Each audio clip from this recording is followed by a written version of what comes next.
ক্যামেরায় কৌস্তবের সঙ্গে আমি সোমনাথ। বিধানসভা নির্বাচন আজ সুপার সানডে। একদিকে কলকাতার ব্রিগেড প্যারেড গ্রাউন্ডে প্রধানমন্ত্রী নরেন্দ্র মোদীর নির্বাচনী সভা বলা যায় বিজেপির হয়ে, অন্যদিকে উত্তরবঙ্গে মুখ্যমন্ত্রী মমতা বন্দ্যোপাধ্যায়ের বিশাল পদযাত্রা, ঐতিহাসিক পদযাত্রা।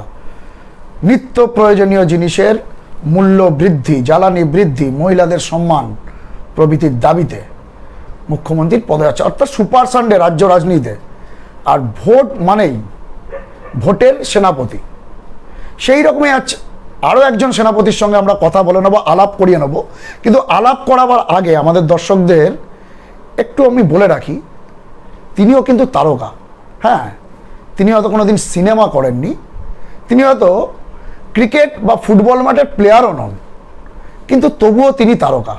তিনি তারকা এই কারণেই, কারণ জীবন সংগ্রাম তাকে দেখেই শিখতে হয়। এভাবেও ফিরে আসা যায়, হ্যাঁ এভাবেও ফিরে আসা যায়। এই মুহূর্তে আমাদের সঙ্গে রয়েছেন তৃণমূল কংগ্রেস প্রার্থী, বলাগড়ের তৃণমূল কংগ্রেস প্রার্থী মনোরঞ্জন ব্যাপারী। মনোরঞ্জন ব্যাপারী তিনি লেখালেখি করেন, সেই হিসাবে মনোরঞ্জন ব্যাপারীকে আপনারা অনেকেই চেনেন। সেই মনোরঞ্জন ব্যাপারী বলাগড় কেন্দ্রে এবার তৃণমূল কংগ্রেসের প্রার্থী। তাঁরই আজ সাক্ষাৎকার নেব, কিভাবে তিনি ফিরে এলেন এক জীবন থেকে আরেক জীবনে, লড়াই সংগ্রামের কথা শুনবো। তৃণমূল প্রার্থী হয়ে কীভাবেই বা তিনি মানুষের জন্য কি করতে চান সেই কথাও শুনে নেব। আপনাকে বিশ্ব বাংলা সংবাদে স্বাগত। নমস্কার। মনোরঞ্জনবাবু, আপনার কাছে প্রথমেই প্রশ্ন। এবারে প্রার্থী তালিকায়, শাসক দলের তৃণমূল কংগ্রেসের প্রার্থী তালিকায় একের পর এক চমক।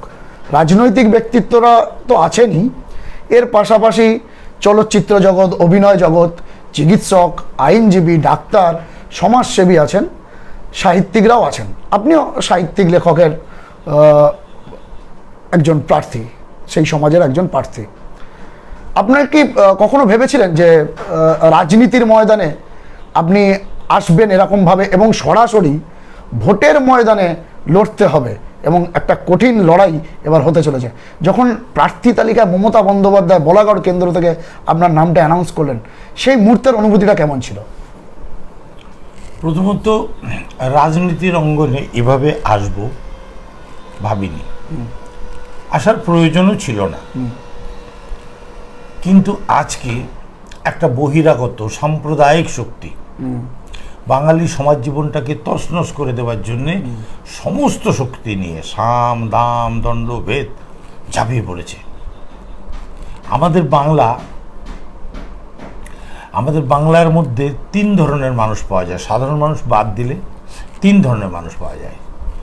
একদল মানুষ যারা হাতে যদি কলম তুলে নেন তাহলে নোবেল পান, আরেক দল মানুষ যদি হাতে অস্ত্র তুলে নেয় তাহলে সূর্য না ডোবা যে ইংরেজ মহাশক্তির দল তার বুকে ত্রাস ছটিয়ে দেয়। আরেক দল আছে মির্জাফরের বংশধর, ওরা এই মির্জাফরের যে বংশধরগুলো ঘুরে বেড়াচ্ছিল তাদের কিনবার জন্যে এবং তাদের কিনে ফেলে আমাদের জীবনটাকে তছনছ করার জন্যে একটা প্রচেষ্টা শুরু করেছে। তৃণমূল দলের মধ্যে যে এত বিশ্বাসঘাতক লুকিয়ে আছে, কিনে ফেলেছে তাদের। আজকে দেখুন, আমার নাম নিতে অসুবিধা নেই, এই যে মুকুল রায়, এই যে শুভেন্দু, ভাবা যায় এই দলের সঙ্গে এই রকম গাদ্দারি। শুভেন্দু বলছে 6 বছর ধরে সে অমিত শাহের সঙ্গে যোগাযোগ রেখেছে। আমরা যখন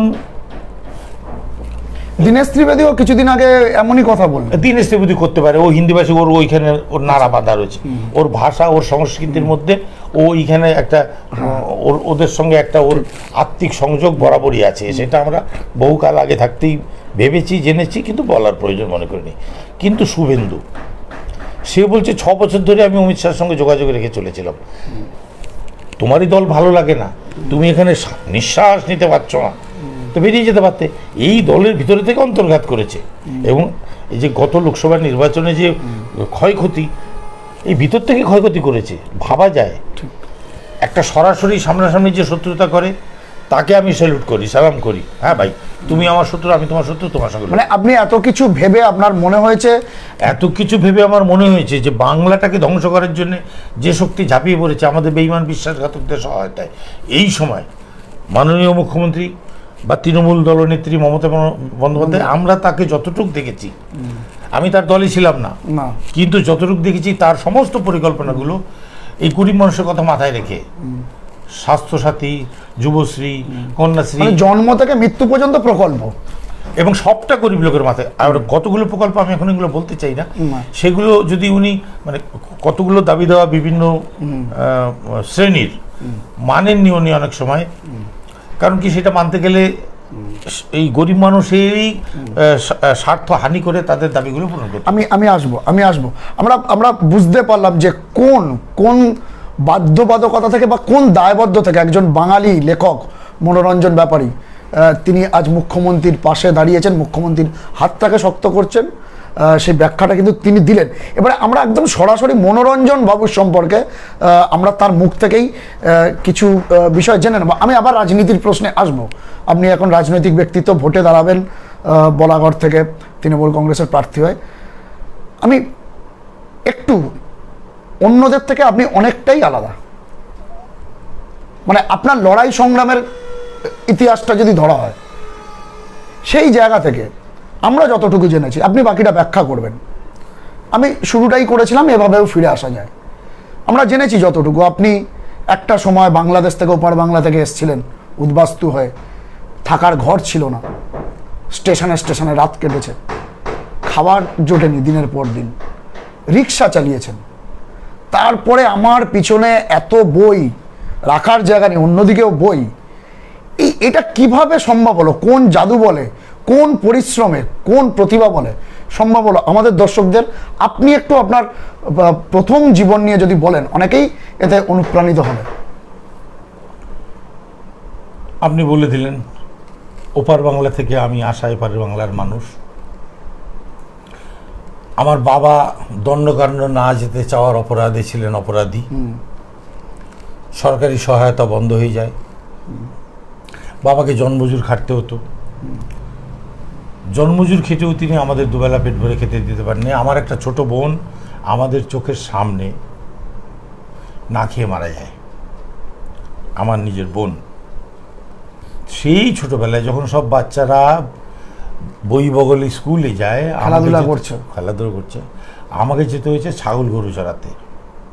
হ্যাঁ, সেই যে ছোটবেলার সময় যখন দেখেছি দুর্গাপুজো, সমস্ত বাচ্চারা মিষ্টি খাচ্ছে, নতুন পোশাক পরে আনন্দ করছে, ঠাকুরের কাছে ছিল না, আমাকে দিতে পারতো না বাবা, কষ্ট পেত। এই যে রং খেলা হোলি আসবে, আমাকে ভয়ে পালাতে হতো যে রং লাগলে গায়ে আমি ধোবো কি করে, আমার আর তো কোনো জামা কাপড় নেই, একটা গেঞ্জি, গায়ে রং লাগলে সাবান সেইটুক ছিল না, এইরকম। তো সেই বয়সে আমাকে যেতে হলো গরু চড়াতে, ছাগল চড়াতে, শুধু দুটো খাবার বিনিময়ে। মানে পয়সা পেতেন না, মানে ওই একবেলা খেতে দেবে, তারপরে দুবেলা খেতে দেবে, তারপরে গরু ছাগলগুলো আপনি চড়িয়ে আবার গলা ঢুকিয়ে দেবেন। তারপরে একটু বড় হয়ে চায়ের দোকানে গ্লাস দেওয়া, এই তো যাদবপুর, এই তো সন্তোষপুর, বড়লাল সাউয়ের চায়ের দোকান এখনো আছে ওই সুকান্ত সেতুর নিচে। যাদবপুর স্টেশনে মুটেগিরি, রাজমিস্ত্রির জোগাড়ে, রান্নার লোকের সঙ্গে যখন যা কাজ পেয়েছেন, চাকের খালাসি, পাহারাদার, ডোমের কাজও করেছি আমি, কাঁকের শ্মশানে ডোমের কাজও করেছি, কালীঘাট হাই স্কুলে সুইপারের কাজ করেছি, না খাওয়া থেকে মুক্তি পাওয়ার জন্যে কত ধরনের কাজ করেছি। রেল স্টেশনে শুয়ে থাকতে হতো, পুলিশ ডান্ডা মেরে রাত্রে তুলে দিত স্টেশন থেকে, বৃষ্টিতে ভিজতাম, শীতে কাঁপতাম, পুলিশ ধরে নিয়ে যেত। এই ভয়ঙ্কর জীবন। এবারে যে লেখাপড়া শেখাটা, কাঠি দিয়ে মাটিতে আঁচড় কেটে অ আ ক খ এভাবে। আমি আসবো, আমি লেখাপড়ার জীবন, তার প্রাথমিক জীবনটা আমরা শুনলাম, সত্যি সংগ্রাম তো আমরা অনেক দেখেছি, এ যেন চোখের সামনে। আমরা চলচ্চিত্রে দেখেছি, আমরা রূপলী পর্দায় এরকম অনেক গল্প শুনেছি, কিন্তু মনোরঞ্জন বাবুর জীবনটা নিয়েই যে চলচ্চিত্র, একটা গোটা জীবনটাই যে একটা চলচ্চিত্র, সেটা ওনার সাথে আজকে আমরা না বসলে হয়তো অনেক কিছুই অজানা থাকতো। ওই জন্যই বললাম সেই একই কথা, এভাবেও ফিরে আসা যায়। লেখাপড়াটা কিভাবে হলো? চাল নেই, চুলো নেই, শীতে কাঁথা নেই, বর্ষায় ছাতা নেই, মাথার ওপরে ছাদ নেই, পেটে ভাত নেই, ক্ষুধার জ্বালায় বোন নেই, তারপরেও মনোরঞ্জন বাবু নিজের সঙ্গে নিজের লড়াই করে কিন্তু তিনি জীবনে বাঁচার তাগিদ ছিল প্রথমে। আমি আসবো আপনার এই পিছনে, আমাদের দর্শকদের জন্য বলি, সরাসরি সম্প্রচার হচ্ছে, প্রচুর লোক দেখছেন। এত বই মনোরঞ্জন বাবু পড়তে ভালোবাসেন, লিখতে ভালোবাসেন, তার বই সমগ্র জায়গায় পাওয়া যায়, বিখ্যাত এখন তিনি। কিন্তু এত কিছুর মধ্যে, এত সংগ্রামের মধ্যে পড়াশোনাটা কিভাবে হলো, যেটা আপনি বলছিলেন, কিভাবে পড়াশোনাটা হতো? যার খাবার পয়সা নেই সে কিভাবে বই জোগাড় করলো, পেন কি করে পেলো, এটাই আপনার জানার ইচ্ছা। রেল স্টেশনে যে বইয়ের দোকানগুলো থাকে, তখনকার বুক স্টল, ভালো বই কিছু থাকে না। তবু কোন সালের কথা বলছেন আপনি? মনে নেই সালটা, একটা আন্দাজ করি। হ্যাঁ, তো ওই স্টেশনের যে বই পাওয়া যায়, কোনো ভালো বই না, তেমন কোনো ভালো বই না, কিন্তু বই, পঞ্জিকা, লতাপাতার গুণ, সমরকুমার, গল্পের বই। আসলে কি হয়, আপনি যদি সাইকেল চালানো শেখেন প্রথম, তাহলে তখন আপনি সারাদিন চালাতে থাকবেন, একদম নেশার মতো, নেশার মতো যে কোনো কাজ। হ্যাঁ। তো আমি যখন শিখলাম, একটা বই হাতে করে আপনি মহাকাশে চলে যেতে পারেন, যা বই আপনাকে, এই ঘরে বসে আপনি মহাকাশ ভ্রমণ করতে পারেন ঠিক। বই হাতে নিয়ে। ঠিক। সমুদ্রের সব থেকে গভীরে আপনি চলে যেতে পারেন একটা বই হাতে নিয়ে, হিমালয়ের সর্বোচ্চ চূড়ায় আপনি পৌঁছে যেতে পারেন একটা বই হাতে নিয়ে। যখন এই অজানা জগৎটাকে জানতে শুরু করলাম, তখন পাগলের মতো যা পেতাম সামনে, একটা খবরের কাগজে ছেঁড়া টুকরো উড়ে যাচ্ছে সেটা তুলে না বই পড়তেন। তো এই পড়তে পড়তে আমি একটা শব্দ পেয়েছিলাম, একটা সেটা পাশে একটা কাওয়ারখানা ছিল, সেই কাওয়ারখানার মধ্যে ওই পুরনো বই, শুকতারা, প্রসাদ, উল্টোরথ, দেশ, এইসব পাওয়া যেত, অনেক অন্য অন্য ভালো। তখন এমনি আপনার বয়স কেমন ছিল, কেমন 16-17 এরকম? ছোটবেলার কথা। হ্যাঁ, ছোটবেলা। বয়স ব্যাপারটাকে ছেড়ে দিন, কেন ছেড়ে দেবেন? আমার নিজের জন্ম তারিখ আমি জানি না, আচ্ছা। ফলে এক এক সময় এক এক রকম বলতে হবে। হ্যাঁ। তার চেয়ে জন্মর কথাটা ছেড়ে লোকে আন্দাজ করে নেবে। হ্যাঁ, কারণ কি সঠিক বয়সটা আমি বলতেই পারবো না, একেবারে। আমার বাবা মা আমাকে সেই জন্মের দিনক্ষণ কখনো বলেনি। ঠিক ঠিক। পরবর্তী সময় আন্দাজে এক এক সময় এক এক রকম বলতে হয়েছে, যখন যখন যে কাগজ বানাতে হয়েছে। ঠিক। তো ফলে হচ্ছে সঠিক বয়সটা ওই নিয়ে মাথা না ঘামানোই ভালো। তো তারপরে হলো যেটা, সেটা হচ্ছে যে একটা শব্দ পেয়েছিলাম, সেই শব্দটা হচ্ছে জিজিবিষা। জিজিবিষা। এই জিজিবিষা শব্দের অর্থ আমি জানতাম না। আমি একটু থামাবো, আপনাকে একটু থামাবো। আমি একটু আগে জানতে যাবো, এ ধরুন আপনি পড়লেন বই, খবরের কাগজ উড়ে যাচ্ছে, এটা পড়ার জন্য তো আপনাকে অ ক খ ABCD শিখতে, কাঠি দিয়ে এটা একটু আমাদের দর্শকদের জন্য বলুন। দর্শকরা জানে আপনি যাদের উদ্দেশ্যে, হ্যাঁ বলুন, আরেকবার বলুন। এই যে যাদের উদ্দেশ্যে আপনি এই সংবাদটা সম্প্রচারণ করছেন, তারা সবাই জানে, আমাকে জানে, আমি পশ্চিমবঙ্গে আরো একবার বলুন, মানে এমন কিছু ঘটনা থাকে বারবার শুনতে ইচ্ছা করে। কাঠি দিয়ে মাটিতে আঁচড় কেটে অ ক খ শিখেছিলাম। তারপরে আমি ওইভাবে অক্ষর জ্ঞান প্রাপ্ত করে আমি বই পড়তে শিখি। বাহ।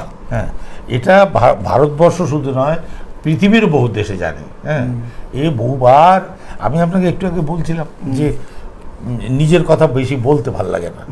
আমার সাহিত্য নিয়ে বলুন, আমার রাজনীতি নিয়ে, এবার সাহিত্য নিয়ে আমরা যাবো। আমি নিজের ঢাক নিজে বাজানোটা, ওটা সবথেকে খারাপ জিনিস, সবথেকে বাজে জিনিস, আর ভালো লাগে না। 2000 বারের উপরে বলেছি, আপনি যদি বিভিন্ন আমার কাছে পত্রিকার বান্ডিল পড়ে আছে, এই একই কথা বারবার আর বলতে ইচ্ছা করে না। এবার আপনার সাহিত্য জগতে ঢোকার গল্পটা যদি একটু বলেন। মানে ওইটা তো বলছি যে তখন আমি যাকে ওই প্রশ্নটা জিজ্ঞেস করি, যিনি আমার রিক্সা শহরে, এটাও আমি 2000 আরেকবার বলুন। যার কাছে প্রশ্নটা জিজ্ঞেস করেছিলাম, তিনি একটি পাশে কলেজ ছিল, সে কলেজ থেকে বেরোলেন, ফলে আমার মনে হলো ইনি অধ্যাপিকা, ইনি বলতে পারবেন, এবং উনি বলেছিলেন এবং জানতে পেরেছিলাম যে উনি মহাশ্বেতা দেবী। বাহ। সেই মহাশ্বেতা দেবী পরে আমাকে বলেন যে তোমার মতো মানুষরা, সাধারণ মানুষরা আমার পত্রিকায় লেখে, তুমি কি একটা লেখা দেবে? তো সেভাবে আমি একটা লেখা দিই, সেটি যখন প্রকাশিত হয় ওনার কাগজ পত্রিকায়, সেটা পশ্চিমবঙ্গের মানুষ লেখাটা পড়ে তারা আমার সম্বন্ধে জানতে উদ্গ্রীব হয়ে ওঠে, এবং বিভিন্ন পত্রপত্রিকার লোক এসে আমার সঙ্গে দেখা করতে থাকে, তারা বলতে থাকে তাদের কাগজে লেখার জন্য। এইভাবেই লিখতে লিখতে লিখতে লিখতে আজকে 23টা বই আমার, বাংলা একাডেমি পুরস্কার পেয়েছি, রবীন্দ্র স্মৃতি অ্যাওয়ার্ড পেয়েছি, gateway lit fest writer of the year পেয়েছি বোম্বে থেকে, সূর্যরত্ন ন্যাশনাল অ্যাওয়ার্ড পুনা থেকে, এরকম ওই দেখতে পাচ্ছেন। হ্যাঁ, আমরা দেখলাম। হিন্দু পুরস্কার পেয়েছি চেন্নাই থেকে, সর্বভারতীয় পুরস্কার, আর জার্মানি থেকে পেয়েছি রুশো ফেলোশিপ। আমার বই বাতাসে বারুদের গন্ধ 4টে বিখ্যাত পুস্তকের পুরস্কার প্রতিযোগিতা। বাতাসে বারুদের গন্ধটা মানে কিসের ওপর ভিত্তি করে আপনার মনে হয়েছিল? বাতাসে বন্ধু একদল ওই নকশালবন্দি। মহাশ্বেতা দেবীর সঙ্গে আপনার সম্পর্কটা কতটা ঘনিষ্ঠ ছিল? মানে কিভাবে উনি আপনাকে ভাইয়ের মতো হোক বা স্নেহ করতেন কিভাবে? মহাশ্বেতা দেবীর সঙ্গে আমার, ওনার পত্রিকাতে আমার মতো 100 লোক লিখেছে। এবারে আমাদের কাছে তো ওই বাড়িটা ছিল একটা তীর্থস্থান, একদম। তা আমরা সেই তীর্থস্থানে ওনার সঙ্গে আমি যখনই সময় পেতাম দৌড়ে যেতাম, প্রণাম করতাম ওনার। আর ওনার কাছে প্রচুর বইপত্র থাকতো, উল্টে পাল্টে দেখতাম, পড়তাম। তখন তো কিনবার ক্ষমতা ছিল না, তো সেইভাবে যেতাম ওনার সঙ্গে, ভালোবাসতেন। একেবারেই মনোরঞ্জন বাবু যেটা বললেন, যত শুনছি তত অনুপ্রাণিত হচ্ছে, আমরাও অনুপ্রাণিত হচ্ছি। যে রিক্সা চালাতেন উনি, মনোরঞ্জন বাবু, সেই সময় রিক্সা একজন সওয়ারি হয়ে যাচ্ছিলেন একটি কলেজ থেকে, এক মহিলা, এবং তিনি একটি শব্দ জিজ্ঞাসা করেন। সেই মহিলা ভাবলেন যে একজন রিক্সাওয়ালা, তিনি এই শব্দ কিভাবে জানলেন, কিভাবে জিজ্ঞাসা করলেন। তারপরেই কিন্তু মহাশ্বেতা দেবীর সঙ্গে ওনার পরিচয়, এবং বাকিটা ইতিহাস। এবং সেই ইতিহাস শুধু আমাদের দেশ নয়, আমাদের রাজ্য নয়, ভৌগোলিকভাবে রাজ্যের, দেশের গণ্ডি পেরিয়ে বিদেশেও সমাদৃত। এইবার আমি একটু রাজনীতির পরিসরে যাব। আজকের আপনি তৃণমূল কংগ্রেসের প্রার্থী, আপনার রাজনীতিতে কিভাবে আসা, বা কোন দল থেকে রাজনীতিতে আসা, কোন সংগঠন থেকে, বা কোন মতাদর্শ নিয়ে? আমি কোনো সংগঠনে ছিলাম না। আচ্ছা। আমি নিরপেক্ষ একজন লেখক। আচ্ছা। নিরপেক্ষ ঠিক নয়, আমি শ্রমজীবী মানুষের পক্ষে, দলিত দলিত মানুষের পক্ষে লেখক। আমার লেখাটাই ছিল কাজ। এবারে এই যে একটু আগে বললাম যে আমাদের বাঙালি সমাজ জীবনটা ধ্বস্ত করে দেওয়ার জন্যে একটা শক্তি ঝাঁপিয়ে পড়েছে। এই সময় আমার মনে হয়েছে যে এই বাংলাকে বাঁচাতে পারেন একমাত্র মমতা ব্যানার্জি। উনি সর্বান্তকরণে এই লড়াইটা লড়ছেন, বাংলাকে ভালোবেসে লড়ছেন। আর যাদের আমরা দেখছি বাংলার মাটিতে তাদের কারো শিকড় নেই, সব বাইরের সঙ্গে যুক্ত, বাইরের থেকে নেতৃত্ব দেয় তাদের। বাংলায় বৈদেশিক শক্তি বলছেন? বৈদেশিক শক্তি, বৈদেশিক না, বহিরাগত। হ্যাঁ, বাংলার বাইরের যে কোনো রাজনৈতিক দল তার শিকড় বাংলার বাইরে, সেখান থেকে চালনা করে, তারা তাদের নির্দেশে চলে।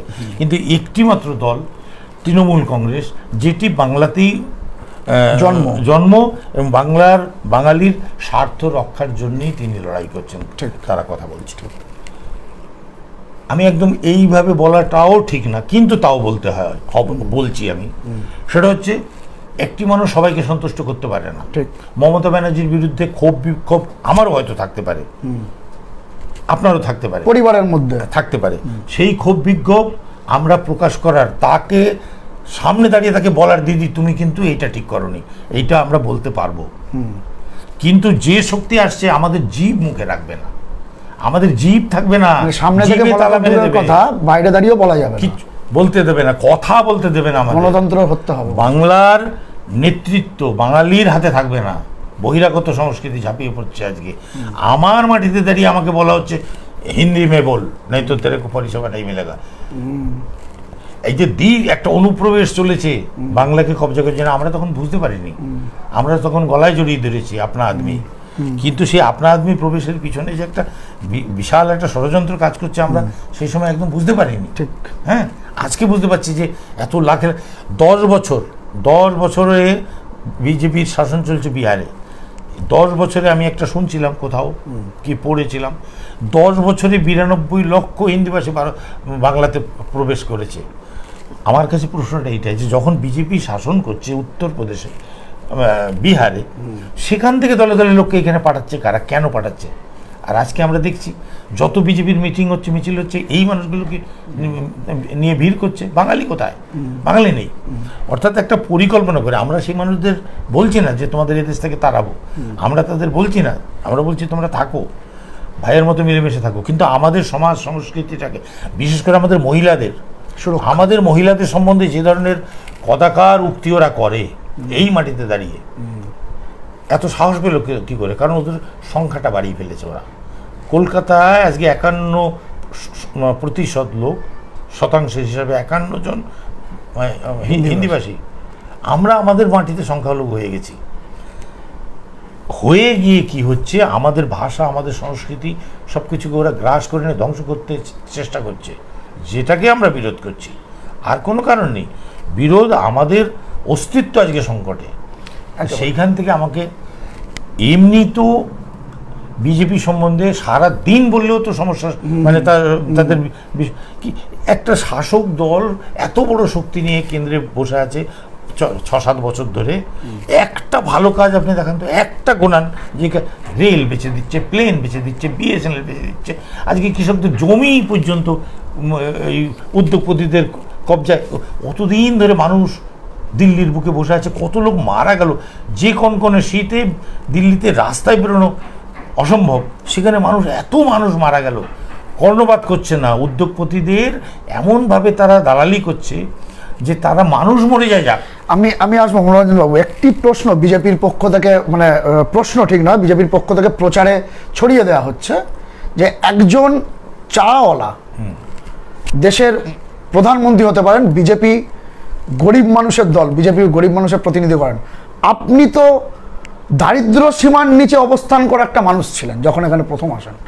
গরিবই তো আপনার থেকে ভালো কেউ দেখেনি, কাছ থেকে কেউ দেখেনি, কেউ উপলব্ধি করেনি। এই যে বিজেপি যে কথাটা বলছে, একজন চাওয়ালা প্রধানমন্ত্রী হতে পারে, একজন চাওয়ালা মুখ্যমন্ত্রী হতে পারে, একজন গরিব মুখ্যমন্ত্রী হতে পারে, প্রধানমন্ত্রী হতে পারে, এই বিষয়টিকে আপনি কিভাবে দেখছেন? ফেসবুক জুড়ে ব্যঙ্গ চলছে যে উনি যে স্টেশনে চা বানাবার কথা বলেন, সেই স্টেশনটাই সে সময় তৈরি হয়নি। 2 টাকা কাপ নাকি উনি চা বিক্রি করেছেন, 2 টাকায়। সেই সময় 2 টাকা মানে একটা লোক রোজ মজুরি 2 টাকা। আমি 2.5 টাকা মজুরিতে কাজ করেছি। আচ্ছা, উনি বলেন 35 বছর পর্যন্ত ভিক্ষে করেছি। উনি তো যে কি বলেন, একজন দক্ষ অভিনেতা, যে মিথ্যাটা উনি বলেন সেইটা এত সুন্দরভাবে পরিবেশন করেন যে লোকে সত্যি বলে। মানে আপনাদের এবারে অনেক ক্যান্ডিডেট অভিনেতা অভিনেত্রী হয়েছে, আর দেশের প্রধানমন্ত্রী একজন অভিনেতা। আচ্ছা, এবারে হচ্ছে উনি ওই MA পাশের সার্টিফিকেট, আবার এক জায়গায় ভিডিওতে দেখলাম উনি বলছে হাম তো কবি কোই স্কুল গায়া নেই। একবার বলছে কোনো স্কুলে গায়া নেই, আবার MA পাশের সার্টিফিকেটও দেখাচ্ছে। একবার বলছে চা বেচা, হ্যাঁ চা বেচেছি, বিচারিতা। মানে কোনো তার কথার কোনো আগামাথা খুঁজে পাওয়া যায় না। এখন আমি এই যে মোদি সাহেবকে সামনে করে, মোদি সাহেব আসল না, মোদি সাহেব তো মুখোশ, আসল মুখ তো RSS, আচ্ছা, আসল মুখ তো আদানি আম্বানি, এরা একে সামনে করে রেখেছে কারণ এ ওদের স্বার্থটাকে দেখছে। যেই মুহূর্তে ওদের স্বার্থ দেখবে না, সেই মুহূর্তে ওকে ওখান থেকে সরিয়ে দেবে, রাখবে না। তো ফলে আমাদের মোদি হোক কি আর যে ও তাকে সরিয়ে দিয়ে যাকে আনবে ওদেরই সেবা করতে হবে। ওই আদানি আম্বানি, ওই পুঁজিপতি শ্রেণীর সেইটা না করলে তাকে ওই পদে রাখবে না। আমি আরেকটি প্রশ্ন যাব, আজকের মিঠুন চক্র, আপনি নিশ্চয়ই সিনেমা নিশ্চয়ই দেখতেন, সময় সুযোগ পেলে মিঠুনেরও সিনেমা দেখছেন। একটা সময় সুভাষ চক্রবর্তী বা ওই বলয়, বামেদের বলয় ছিলেন CPM আমলে। তারপর মিঠুন 2014 সালে মমতা ব্যানার্জি তাকে রাজ্যসভার সাংসদ করলেন এবং তিনি বললেন যে আমি জীবনে মমতা ব্যানার্জি, আমার বোন মমতা ব্যানার্জি, ওনার অবদান ভুলতে পারবো না। আজ একেবারে বহিরাগত তকমা ঘোচাতে বলা হচ্ছে, ওয়াকিবহল মহল বলছে, সংশ্লিষ্ট মহল বলছে, বহিরাগত বলে আপনাদের দল থেকে যে কথাটা বলা হচ্ছে বা আপনিও যেটা বললেন, সেই তকমাটা ঘোচাতেই মিঠুন চক্রবর্তী একেবারে মহানায়ক, ধুতি পাঞ্জাবি পরে বাঙালির বেশে বিজেপিতে জয়েন করলেন। কিভাবে দেখছেন, মানে রাজনৈতিক বৃত্ত, বাম, তৃণমূল, এখন বিজেপি, এটা কিভাবে দেখেন? আপনি তো সাহিত্য করেন। একটা হচ্ছে এটা, এইসব যে ওই উচ্চতায় যারা পৌঁছেছেন এদের অজস্র দুর্নীতি, অর্থনৈতিক ব্যাপারে অনেক রকম দুর্নীতি এদের রয়েছে। কেন্দ্রীয় সরকারের কাছে যে আয়কর, CBI যা যেভাবে বিরোধী পক্ষরে দমন করার জন্য, ঠিক সেইভাবেও এরা এই সব লোকের পিছনে একটু যদি লেলিয়ে দেয় যে তুমি যদি বাবা আমার কথা না শোনো তাহলে কিন্তু তোমার এই কেসটাতে তোমাকে কিন্তু এই করে দেবো। আচ্ছা, মিঠুন চক্রবর্তীর ছেলের নামেও তো শুনছিলাম কি সব কেস টেসের কথা। তো কি ভালো হবে যদি ঢুকিয়ে দিই জেলে? কিছুদিন আগে মোহন ভাগবত, আপনি আরএসএস এর কথা বলছিলেন যে আরএসএসটাই আসল। মোহন ভাগবত মিঠুনের মুম্বাইয়ের বাড়িতে দেখা করার পরই মিঠুনের আজকে বিজেপিতে যোগদান। মানে আপনার বক্তব্য হলো যে হৃদয় থেকে নয়, ভীতি থেকে। আমি এবার এই যে অনুরাগ কাশ্যপ, কি তাপসী পান্নু, না কি নাম, আমি নামও জানি। হ্যাঁ, যাই হোক, এরা যদি যতক্ষণ বিজেপির বিরুদ্ধে এরা কথা না বলেছে, কিন্তু এদের কিছু হয়নি। যেই মুহূর্তে কৃষক আন্দোলনের পাশে দাঁড়িয়েছে, সেই মুহূর্তে ওদের বাড়িতে রেড হচ্ছে।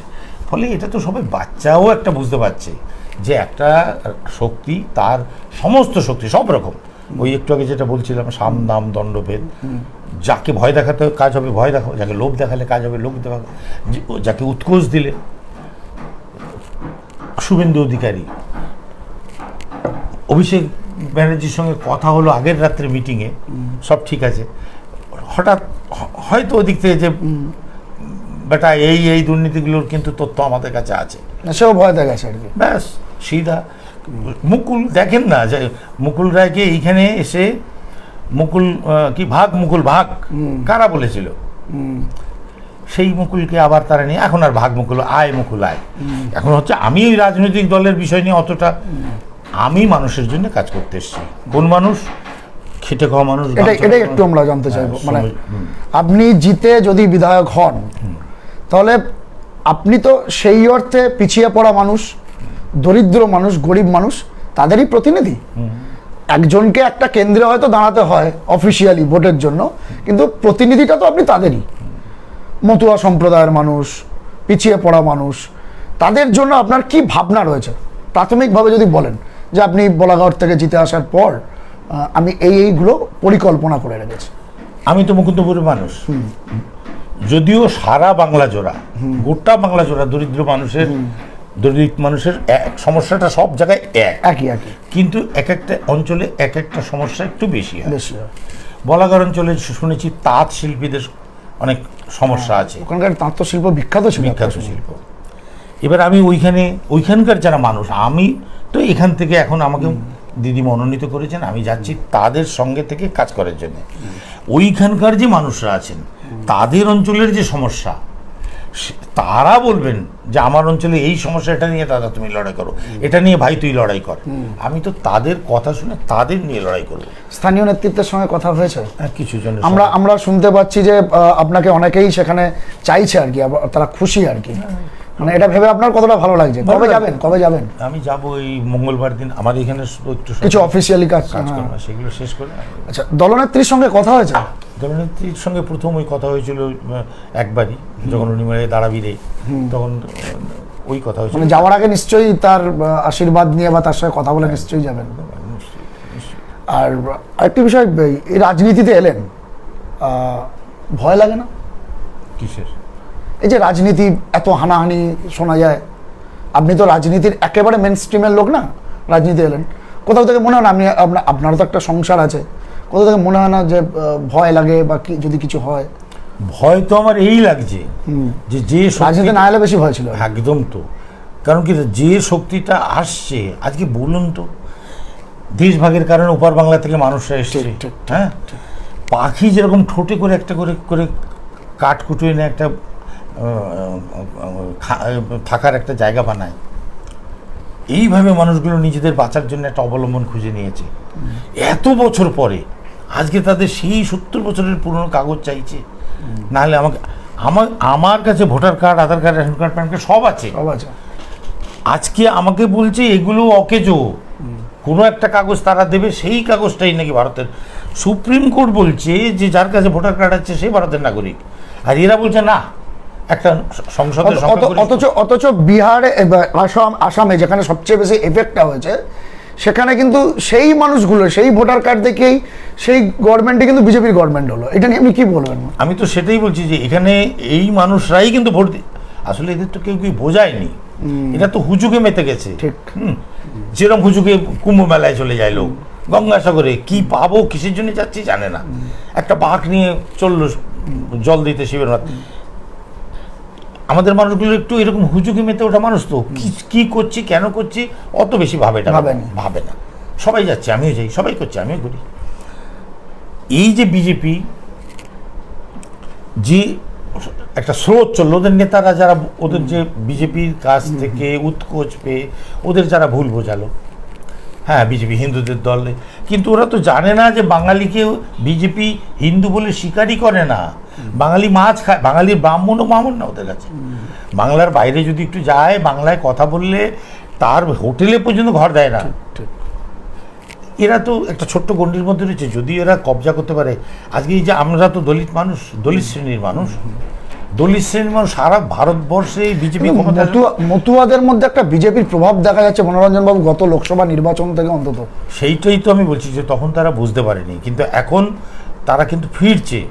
আপনি ঠাকুরনগরে যে অভিষেক ব্যানার্জির যে মিটিংটা হলো দেখেছেন?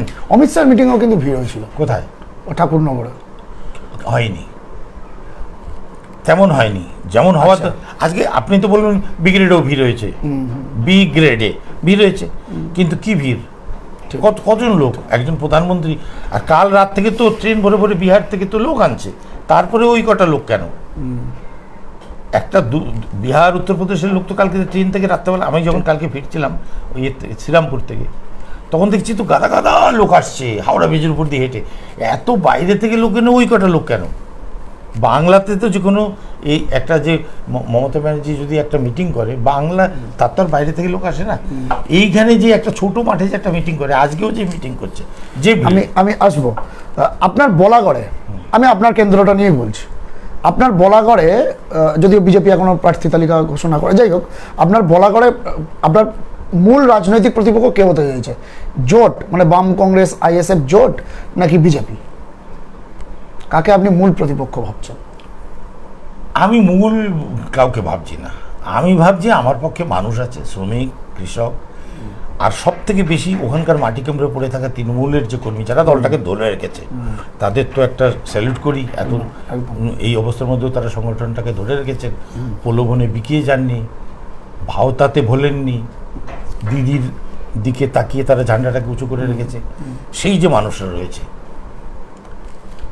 তারা আমি যাওয়াতে উৎসাহিত, আনন্দিত, এবং আমাকে মনে করছে যে আমি যদি নির্বাচিত বিধানসভায় যাই, আমি যাচ্ছি না, সে যাচ্ছে। ঠিক, আমি তাদের কাছে সেটাই বলেছি যে ভাই আমি তো রিক্সাওয়ালা ছিলাম, সেদিন পর্যন্ত রিক্সাওয়ালা ছিলাম, আমি আজও রিক্সাওয়ালা, তোমরা আমার রিক্সা সবারই। তোমরা বলবে ডান দিক যাও, আমি ডান দিক যাবো, তোমরা বলবে বাদিক যাও, আমি বাদিক। যখন আমি দলিত সাহিত্য একাডেমির চেয়ারম্যান হই, তখন আমি সেই মানুষদের 14 জন মেম্বারকে আমি ওই কথা বলেছিলাম যে তোমরা কিন্তু রিক্সার যাত্রী, আমি রিক্সাওয়ালা, আমি চালাচ্ছি রিক্সা, তোমরা বলবে কোন দিকে যাও, বাদিকে ডান দিকে, আমি যাব। শুধু আমার দায়িত্ব হচ্ছে চাকাটা গর্তে না পড়ে, একটু ওটা দেখে নেবো, ট্রাফিকটা সিগন্যালটা দেখে নেবো, যাতে দুর্ঘটনা না ঘটে।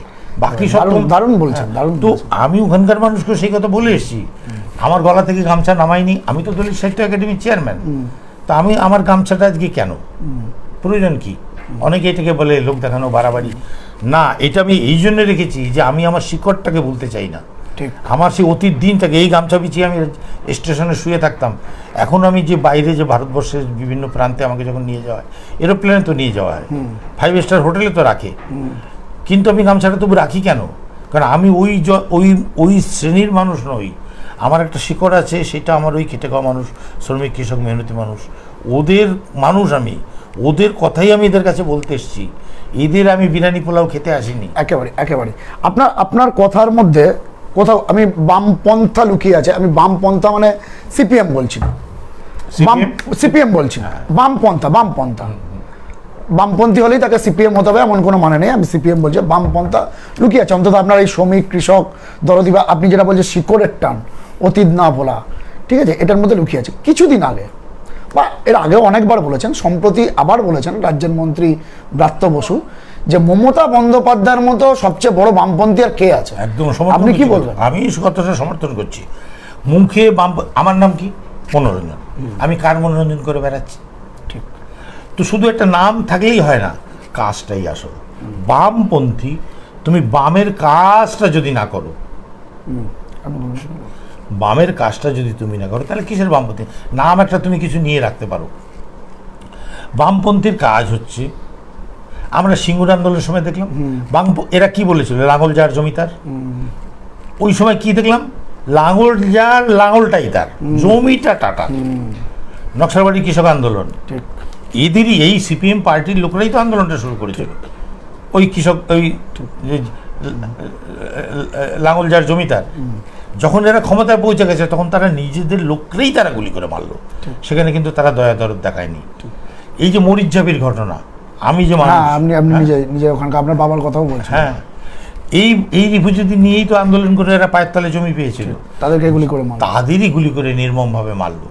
ফলে শ্রমিক শ্রেণীর পার্টি তো সিপিএম বলে তো পশ্চিমবাংলায় 55,000 কারখানা বন্ধ হয়ে গেছে, একটা আন্দোলন কেন হলো না? ওই মালিকগুলো সিপিএম পার্টির সঙ্গে কথাবার্তা বলে টোলে কারখানাটা বন্ধ করে ওখানে প্রমোটিং করে আব্বাস সিদ্দিকী ফুরফুরা শরীফের পীরজাদা, খুব অল্প বয়সী, খুব অল্প, একদম বাচ্চা ছেলে, ভালো কথা বলে। Abbas Siddiqui Indian secular front গঠন করেছে এবং তারা জোটে এসছে। আমি সেই বিষয়টাতে যাচ্ছি না, সবাই জানে, সেই বিষয়টাতে যাচ্ছি না। সে কিন্তু বলছে আমারটা সংখ্যালঘুদের যেন তকমা দেওয়া না হয়, ট্যাগ লাগিয়ে দেওয়া না হয় যে আমার দলটা সংখ্যালঘুদের, দলিত পিছিয়ে পড়া মানুষদের দল, আদিবাসী তপশিলি মানুষদের দল। আপনিও তো দলিত সম্প্রদায়ের প্রতিনিধি। এই যে আব্বাস সিদ্দিকী যে কথাগুলো বলছে, কি বলবেন? মানে বলছে কিছুই হয়নি দলিত সম্প্রদায়ের মানুষের জন্য, পিছিয়ে পড়া মানুষের জন্য, সংখ্যালঘু মানুষের জন্য কিছুই হয়নি বলছে আব্বাস সিদ্দিকী এই রাজ্যে। মমতা ব্যানার্জি কিছুই। আব্বাস সিদ্দিকীর কথার জবাব আমি কেন দেবো? আব্বাস সিদ্দিকীর কথা আব্বাসের থাক, তাকে প্রশ্ন করুন। তার বিরুদ্ধে তো আপনাদের লড়তে হচ্ছে। আমি আব্বাসের বিরুদ্ধে লড়ছি না, আমি তৃণমূলের বিরুদ্ধে লড়ছি না, আমি বিজেপি তৃণমূল বলছি, আমি বিজেপির বিরুদ্ধে লড়ছি না, আমি সিপিএমের বিরুদ্ধে লড়ছি না, আমি মানুষের পক্ষে লড়ছি। আমার লড়াইকে দিদি মমতা ব্যানার্জি তৃণমূল সমর্থন করেছে, কারণ আমার লড়াইয়ের একটা ইতিহাস আছে। আমি কাদের পক্ষের লোক? দলিত মানুষদের জন্য আমরা কি চাই? দলিত মানুষ মানে শ্রমিক কৃষক, আপনি যাদের বলছেন খেটে খাওয়া মজদুর, হ্যাঁ, তারা শ্রমিক, তারাই কৃষক। উচ্চবর্ণের 1-2 থাকতে পারে, কিন্তু শ্রমিক কৃষক এরা হচ্ছে সব দলিত সমাজের মানুষ, নিম্নবর্ণের মানুষ। এদের খাদ্য চাই, বস্ত্র চাই, শিক্ষা চাই, বাসস্থান চাই, চিকিৎসা চাই। সেইগুলো প্রাপ্ত করতে গেলে আজকের সমাজে আমরা দাঁড়িয়ে দেখছি যে তাদের কাছ পর্যন্ত সেই প্রাপ্তিটা পৌঁছাচ্ছে না, পৌঁছায়নি। এবার পৌঁছায়নি কারণ তারা তাদের অধিকারটা আদায় করে নেবার মতো নেতৃত্ব দেবার জায়গাতে, অধিকার বলার জায়গাতে তারা এসে পৌঁছায়নি, আগ্রহ দেখায়নি। আমি যেটা করতে চাচ্ছি যে ওই মানুষগুলো তার নিজের অধিকার বুঝে, দিদির মুখোমুখি দাঁড়িয়ে, দিদি তুমি আমাদের এটা দাওনি, এটা কিন্তু তোমার দেওয়া উচিত, এইটা বলার মতো একটা শক্তি ওদের। এবং উনি তো দরজা খুলে রেখেছেন। আমি যে দলিত সাহিত্য একাডেমির চেয়ারম্যান, আমার তো ক্ষমতা ছিল না ওইখানে গিয়ে পৌঁছাই। উনি তো, এবার উনি কি জানতেন না যে আমি দলিত নিয়ে আন্দোলন করি, দলিত বিষয়ে লেখালেখি করি? উনি উচ্চবর্ণের মানুষ, ওনাদের যদি কোথাও, ওনাদের, উনি না, ওনাদের সমাজের মানুষের, ওই উচ্চবর্ণ সমাজের মানুষের যে ভুলগুলো, দোষগুলো, অন্যায়গুলো, তার দিকে আমি আঙুল তুলব, তাহলে উনি কেন আমাকে সেই সুযোগটা দিলেন? ঠিক ঠিক। অর্থাৎ যদি তুমি ভুলটা না দেখিয়ে দাও, সংশোধন করবে। ঠিক ঠিক। আরেকটি বিষয়, একদম শেষের দিকে যাব, নন্দীগ্রাম। আপনার যেহেতু আপনি পুরো বিষয়টা নিয়ে ভাবছেন, এমনটা তো নয় আপনি শুধু বলাগড়ে নিশ্চয়ই ভোটে দাঁড়াচ্ছেন, আপনার লেখালেখি তো সকলের মধ্যে, সমাজের সকল শ্রেণীর মধ্যে পৌঁছায়। নন্দীগ্রাম এবার একটি হাই ভোল্টেজ আসন হতে চলেছে। মুখ্যমন্ত্রী নিজে ওখান থেকে দাঁড়াচ্ছেন এবং উল্টো দিকে শুভেন্দু অধিকারী, এবং শুভেন্দু অধিকারী আজকেও বলে যে আমরা হারাবো মুখ্যমন্ত্রী। সব থেকে বড় কথা কি, যে শুভেন্দু অধিকারী চোর চোর চোর চোর, তুই নিজে কি ভাই, তুমি নিজে কি দাদা, আপনি নিজে কি বন্ধু? আপনার নামে ওইখানে তো লক্ষ অভিযোগ, এই যত অন্যায় গোনাচ্ছেন আপনি, সেই সবগুলো আপনি করেছেন নিজে, আপনি থেকে করিয়েছেন লোক দিয়ে। আর আজকে আপনি তুমি মহারাজ সাধু হলে আজ। তো ফলে হচ্ছে কি, মানুষ এগুলো বুঝে গেছে, মানুষে এত সহজে বোকা বানানো যাবে না। মমতা ব্যানার্জি এতদিনের পুরনো একজন রাজনীতিবিদ, মানুষের নারীর খবরটা জানেন। উনি ওই নন্দীগ্রামে হেরে যাবেন বলে ওখানে গেছেন। এতগুলো সিট আছে, একটা নিরাপদ সিটে, যদি ওটা অত বিপজ্জনক সিট হয়, একটা নিরাপদ সিট উনি বেছেই নিতে পারতেন। উনি বেছে ওই সিটটা নিলেন কেন? কারণ ওখানকার মানুষের নারীর খবর উনি জানেন। ওখানের মানুষ ঘরের মেয়েকেই জেতাবে, বাংলা নিজের মেয়েকেই, একদম তাই, নিজের মেয়েকেই তারা জেতাবে, ঘরের মেয়েকেই তারা। মমতা ব্যানার্জিকে ঘরের মেয়েই ভাবে ওখানকার মানুষ। এবারে এখন দল ছেড়ে গিয়ে হঠাৎ সাধু হয়ে গেল, গোবর Washing machine বলছেন? গোবর আর গোমূত্রে স্নান করে একদম পবিত্র হয়ে, এই সব অন্যায়গুলো তোমার দ্বারা সংগঠিত হয়েছে দাদা। যদি কিছু করে থাকো আমরা তো জানি না, কিন্তু ওখানের মানুষ তো বলছে। ঠিক। আমার সঙ্গে একজন এরকম কয়েকজনের সঙ্গে এই কলকাতায় বসে দেখা হয়, আমি নন্দীগ্রামতে যাইনি, তাদের মুখ থেকে তো শুনি যে ওনারা কী ধরনের অপকীর্তি পুরো পরিবার মিলে চালিয়েছেন ওখানে। হ্যাঁ, এখন ওই জায়গাটা তো ওইটাতেই তো ভয় দেখিয়েছে বিজেপি, যে এই অপকীর্তিগুলো কিন্তু আমরা কিন্তু সিবিআই লিয়ে দেবো, খবরদার। এজেন্সির ভয় দেখাচ্ছেন। হ্যাঁ, তখন দেখছে যে আচ্ছা, বলাগড়ে আপনি তো যাবেন, আপনার এখানে কাজ ছেড়ে মঙ্গলবারই যাবেন বলেন। বলাগড়ে জয়ের ব্যাপারে কতটা আত্মবিশ্বাস? একদম 100%। কারণ ওইখানে সব মানুষই এবারে হতে পারে যে কোনো মানুষ সে নিজে হয়তো ওখানের মাটির মানুষ, ওইখানে দাঁড়িয়ে লড়াই করেছে, সংগঠন করেছে, তার মনের মধ্যে একটা আশা থাকতেই পারে যে আমার এই টিকিটটা পেলে ভালো হতো কিনা। কিন্তু সেটা এবং যিনি ওখানের মানে ওইখানকার বিধানসভা নির্বাচনের জন্য যিনি প্রতিনিধি বাছাই করেছেন, মাননীয় মুখ্যমন্ত্রী দিদি মমতা ব্যানার্জি, তিনি আমি তো একটা চেয়ারের একটা পায়া দেখছি, তিনি তো 4টে পায়া দেখছেন। হ্যাঁ, তিনি একটা ভেবে ওখানে দিয়েছেন। এবারে সমস্ত মানুষকে এটা বুঝতে হবে, এবং তারা বুঝছেন। আমি গেলাম, দেখলাম তো যে তাদের নিজেদের মধ্যে কিছু ক্ষোভ বিক্ষোভ থাকলেও তারা সবাই বলছে দিদির ক্যান্ডিডেট, অতএব আমরা জেতাবো। তবে দাদা আপনি এইটা করবেন না, দাদা আপনি ওইটা করবেন না।